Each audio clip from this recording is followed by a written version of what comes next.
Hi, this is Fahim Ahmad, and I am a citizen of Bangladesh. And to be clear, I belong from those people যারা BNP এবং জামাতের মাঝখানে বসবাস করে। And it's high time to decide যে আগামী 5 বছর তারা কি আমাদেরকে শাসন করতে চায় নাকি সেবা করতে চায়।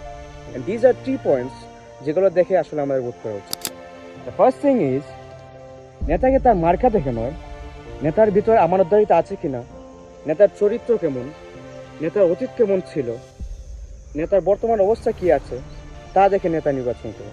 দ্য সেকেন্ড থিং ইজ নেতার আওতাধীন যারা কাজ করে তার সাঙ্গপাঙ্গরা তাদের মানুষের প্রতি তাদের ব্যবহার কেমন, তাদের ভিতরে আমানতদারিতা আছে কিনা তাও দেখে। 3 নম্বর বিষয় হচ্ছে জুলাই মুভমেন্টে তাদের অবস্থান কেমন ছিল, জুলাই পরবর্তী অবস্থায় তাদের অবস্থান কী ছিল এবং বর্তমানে তারা নিজের ভিতর জুলাইকে কতটুকু ধারণ করে তাও দেখে। And the final thing is তারা কি আসলেই গণভোটকে হার বিজয়ী করতে চায় নাকি চায় না।